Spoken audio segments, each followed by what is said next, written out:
विधानसभा के monsoon सत्र में विधायक परिणय फुके ने विदर्भ में रेत आपूर्ति और जीरो रॉयल्टी से दूसरे राज्यों की रेत पर सवाल उठाया। जवाब में चंद्रशेखर बावनकुले ने कहा कि विदर्भ में पर्याप्त रेत उपलब्ध है और फिलहाल बाहरी राज्यों से रेत लाने की आवश्यकता नहीं है। हा प्रश्न ही लक्षवेधी भले नंदुरबारसाठी लागलेली आहे, पण हा संपूर्ण महाराष्ट्रातला हा प्रश्न आहे। विशेष करून आमच्या विदर्भातला हा प्रश्न आहे, कारण मोठ्या प्रमाणात मध्य प्रदेश आणि छत्तीसगडमधनंही झिरो रॉयल्टीच्या माध्यमातून रेती आमच्याकडे आणली जाते। ती महसूल मंत्री साहेबांनी ती बंद केलेली आहे, पण आता 10 जूनपासून हे सगळे रेती उत्खनन महाराष्ट्रामध्ये बंद करण्यात आलेले आहे, भंडारा गोंदियामध्ये बंद करण्यात आलेलं आहे। तर ज्या प्रकारे तुम्ही झिरो रॉयल्टीचं धोरण हे नंदुरबारसाठी आणणार, त्याच प्रकारे गोंदिया भंडारासाठी नागपूरसाठी आपण हे आणणार काय?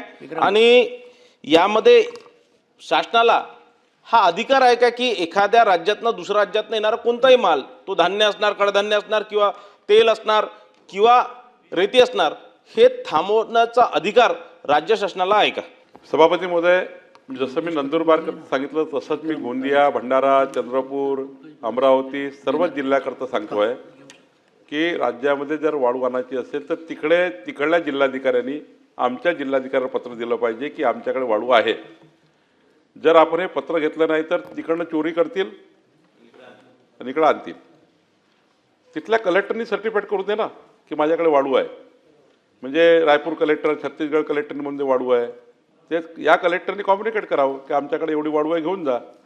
तुमचा जो काही ट्रान्सपोर्टर आहे त्याला आम्ही अलाव करू आणि झिरो रॉयल्टी घेऊनच अलाव करू। फक्त आता याच्यामध्ये तिकडे रॉयल्टी मिळतं, आपल्याला काहीच मिळत नाही, म्हणून काही थोडे याच्यामध्ये ट्रान्सपोर्ट चार्जेस वगैरे घेऊन काही करता येईल का हाही विचार आहे, पण ते आम्ही करू।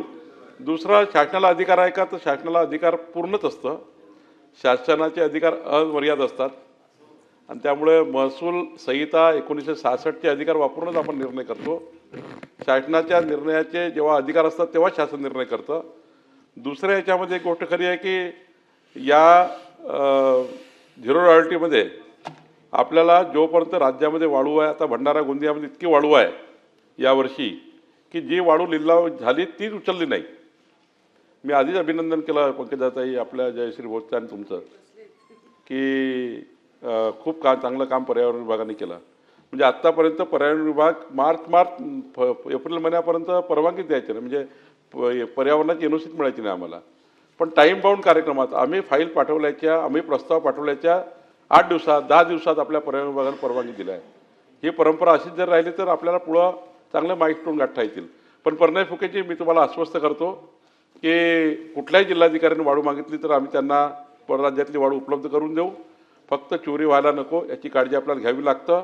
राहिला प्रश्न याचा आपल्या जिल्ह्याचा, आपल्या राज्यामध्ये वाळू उपलब्ध असताना बाहेर राज्याची घेणं योग्य नाही, आपला महसूल चुकतो। भंडारा, गोंदिया, चंद्रपूर जिल्ह्यामध्ये इतकी वाळू आहे आज की आपली वाळू उचलता येत नाही, आपल्याला इतकी परिस्थिती वाईट आहे।